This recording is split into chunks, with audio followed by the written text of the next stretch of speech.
Beliau berada di alam barzah. Moga Allah senantiasa jadikan kuburnya taman daripada taman surganya Allah Subhanahu wa ta'ala. Amin ya rabbal alamin. Salawat dengan salam tak lupa untuk kita curah limpahkan kepada teladan kita, manusia agung, manusia mulia, manusia yang paling dicintai ada Allah, manusia kekasih Allah, yaitu Nabi besar Muhammad sallallahu alaihi wasallam, juga kepada para sahabat, keluarga tabi'in, dan insyaallah sampai kepada kita semua seluruh umat dan pengikutnya. Amin ya rabbal alamin. Bapak Ibu jamaah takziah rahimakumullah. Ini saya malam hari ini alhamdulillah bisa hadir sedikit, mungkin sekedar watawasau bil haq watawasau bis sabr, untuk bisa menambah pahala buat kita semua. Pegangin.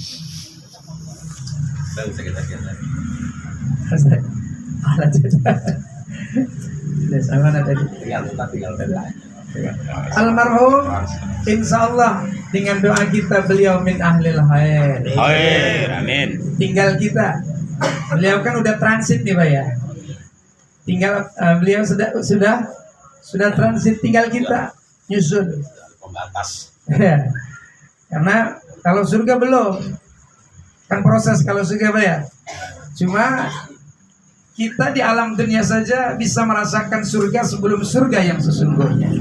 Begitu pula di alam kubur, beliau merasakan surga walaupun belum merasakan surga yang sesungguhnya, yang disebut dengan surga dunia. Betul Pak? Betul. Simbol surga kenikmatan.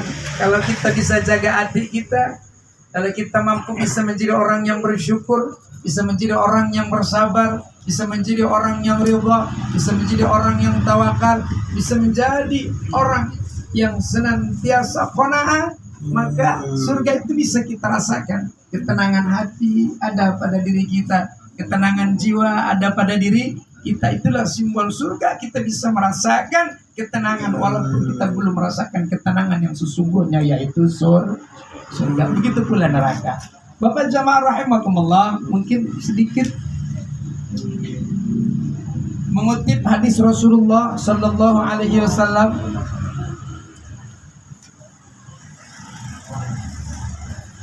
Iktanib khomsan qabla khomsin. Ini hadisnya masyhur. Pergunakanlah, kata Nabi, 5 perkara sebelum datang Yang 5. 5 perkara. Yang pertama, pergunakanlah masa mudamu sebelum datang masa tua. Syababaka qabla haramik. Jangan nunggu tua lalu kita beribadah, tapi beribadahlah kita sampai tua. Kenapa? Sebab kita belum tentu usia kita sampai tua. Benar apa benar Pak? Benar. Yang namanya kematian makan misterius. Iya. Yang namanya kematian mah misterius. Allah rahasiakan 3 rahasia di dalam kematian. Rahasia waktu di antara kita, tidak ada yang tahu kapan Allah akan menjemput kita.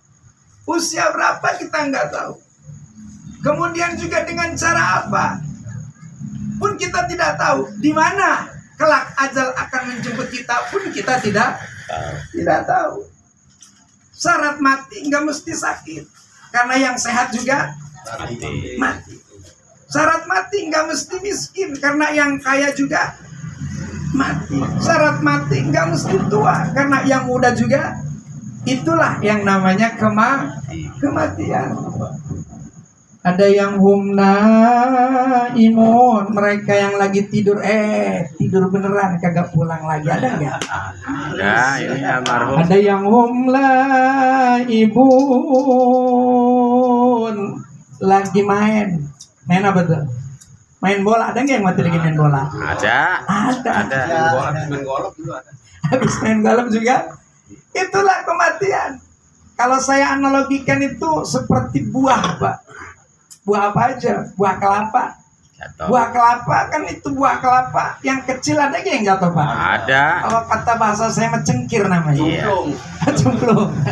Dan juga itu buah kelapa yang muda, ibarat anak muda. Ada nggak kelapa muda yang jatuh Pak? Ada nggak anak muda yang jatuh? Ada. Yang meninggal ada nggak? Ada. Kelapa tua ibarat orang yang sudah. Ada nggak tuh kelapa tua yang jatuh? Ada, bahkan kelapa tua mah tinggal nunggu. Waktu. Maka hati-hati yang sudah pada tuh Tua. tinggal nunggu. Waktu. Bukan ikutin ini. Santannya banyak kan. Yang tua santannya jatuh banyak. Allah, makanya pergunakanlah masa mudamu sebelum datang masa tua. Tua. Dipergunakan untuk apa? Tentu untuk kebaikan, tentu untuk ketaatan, tentu untuk mencari amal soleh sebagai bekal kita kelak ketika kita dipanggil oleh Allah Subhanahu Wa ta'ala. wa ta'ala. Jangan sampai begini. Kelapa tua, kelapa muda, kupas-kupasin. Kelapa tua tinggal batoknya selama muda, puas-puasin. Sudah tua tinggal bongkoknya. Kalau arti Kata Ustadz ya, bukan kata saya. arti yang positif baik, puas-puasin di dalam ketaatan ibadah, puas-puasin untuk mencari ilmu, puas-puasin di dalam mencari amal. Ini bagus, ini baik. Ini yang pertama, pesan Nabi ya maka qabla haramika, pergunakan masa mudamu sebelum datang masa tua. Yang kedua, kata Nabi, sihataka qabla sakam. Pergunakan masa sehatmu sebelum datang sakitmu. Jangan nunggu sakit lalu kita ibadah. Sebab kalau udah sakit mah kan boro-boro mau ngaji juga, benar apa benar? Gimana ya? Jangan nunggu sakit lalu kita ingat sama Allah. Kadang kan kebanyakan dari kita, mungkin saya juga bisa kadang begitu. Lagi sakit baru ingat Allah. Benar nggak Pak? Itu dikira mau lupa mulai ya, lagi sakit gigi itu kadang baru itu kita bisa istighfar, astagfirullah, lagi sakit gigi.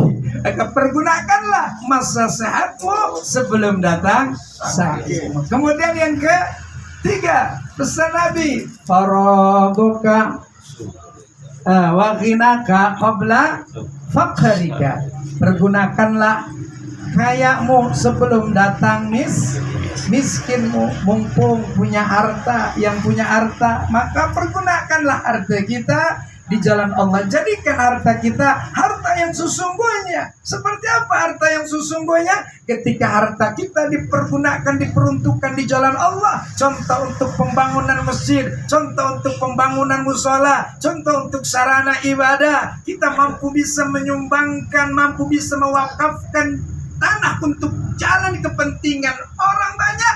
Maka sungguh itulah amal kita yang sesungguhnya. Bahkan itulah harta yang akan, bahkan itulah amal yang terus akan mengalir walaupun kita berada di alam barzakh yang disebut dengan shadaqatun jariyah. Bahkan kalau kita baca Al-Quran begitu banyak, salah satunya dalam surat Al-Munafikun, penyesalan yang sangat luar biasa. Tapi penyesalannya tidak ada artinya. Salah satu yang sangat disesali adalah ketika kita belum mampu bisa meninfakkan harta kita di jalan Allah Subhanahu. Yang infak saja nyesel. Kenapa?